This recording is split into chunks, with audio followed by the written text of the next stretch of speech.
Salam saudaraku yang Tuhan kasih. Marilah kita merenungkan satu kebenaran firman Tuhan, yaitu sebuah bukti dari kemurahan hati.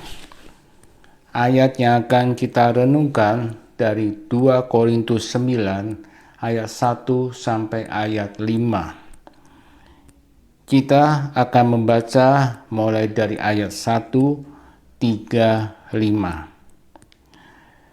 Saya berharap agar kalian dapat membaca ayat ini secara keseluruhan, agar kita dapat mengerti dari firman Tuhan yang akan kita renungkan saat ini.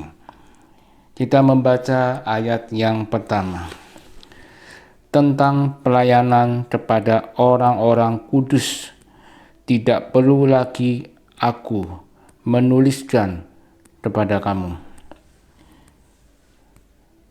Yang ketiga, aku mengutus saudara-saudara itu agar kemegahan kami dalam hal ini atas kamu jangan ternyata menjadi sia-sia, tetapi supaya kamu benar-benar siap sedia seperti yang telah kukatakan. Ayat yang kelima, sebab itu aku merasa perlu mendorong saudara-saudara itu untuk berangkat mendahului aku, supaya mereka lebih dahulu mengurus pemberian yang telah kamu janjikan sebelumnya, agar nanti tersedia sebagai bukti kemurahan hati kamu dan bukan sebagai pemberian yang dipaksakan.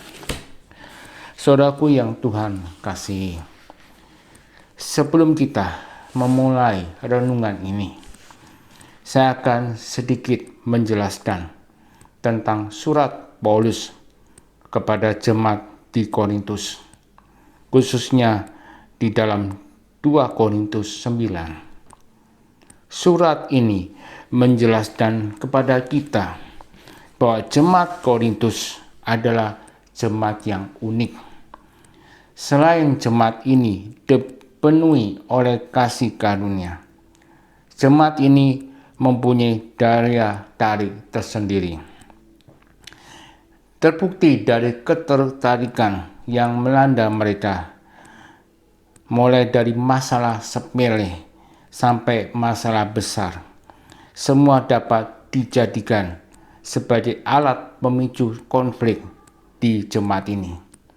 Meskipun demikian, jemaat ini merupakan jemaat yang dibanggakan oleh Paulus di beberapa bidang, termasuk kasih mereka kepada orang-orang kudus. Mereka mula-mula mempunyai inisiatif untuk membantu jemaat lain yang sedang mengalami kesusahan. Tetapi menariknya di sini, mereka yang punya dapat membantu mengusahakan jemaat lain yang sedang mengalami kesusahan, tetapi mereka semuanya tidak hadir untuk mengusahakannya. Saudaraku yang Tuhan kasih, dalam pembacaan Alkitab kita hari ini, Paulus menuliskan bahwa sebenarnya tidak perlu bagi Paulus untuk mengingatkan mereka tentang komitmen dalam membantu orang-orang di Yerusalem. Sebab Paulus mengetahui seperti apa jemaat Korintus dan bagaimana bentuk kerelaan mereka agar dapat menolong. Kepada jemaat di Makedonia, Paulus begitu membanggakan jemaat Korintus. Kesiapan mereka untuk mengumpulkan persembahan merangsang jemaat lain untuk berbuat serupa, tidak kecuali jemaat yang miskin seperti jemaat di Makedonia. Menurut Paulus, mereka meminta-minta agar diperkenankan untuk mengambil bagian dalam mengumpulkan sumbangan. Tetapi di sini amat disayangkan komitmen mereka tidak dibarengi dengan janjinya. Komitmen mereka menunjukkan bahwa mereka tidak sepenuh hati dalam hal membantu jemaat yang miskin di Yerusalem. Oleh karena itulah, Paulus mendesak agar mereka kembali untuk mewujudkan komitmennya. Untuk mewujudkan komitmennya, Paulus mengutus Titus bersama dengan kedua saudaranya untuk memastikan bahwa jemaat yang Paulus banggakan dapat membantu mereka untuk mewujudkan.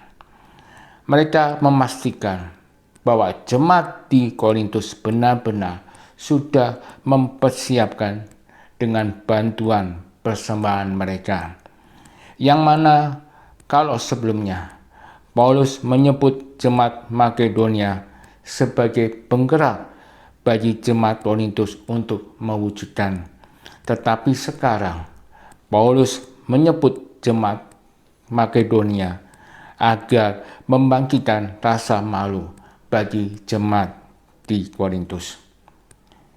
Ini bukan hanya kepada jemaat di Korintus, tetapi Paulus juga merasa malu ketika orang-orang Makedonia datang.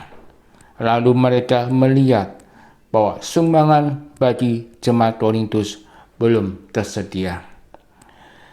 Firman Tuhan mengatakan, oleh karena itulah Paulus mengutus Titus beserta dengan kedua rekannya untuk mengurus pemberian yang sudah dijanjikan oleh jemaat Korintus. Dengan demikian, janji yang sudah diberikan dapat terbukti. Saudaraku yang Tuhan kasihi, Paulus mengkhawatirkan persembahan ini karena Paulus tidak mementingkan diri sendiri. Bagi Paulus, pelayanan jauh lebih besar daripada sekedar membanggakan diri. Melalui ayat ini, Tuhan Yesus mengajarkan kepada kita sebagai orang percaya agar kita memberikan persembahan harus didasarkan oleh kemurahan hati. Dengan demikian, persembahan ini harus kita lakukan dengan sukarela.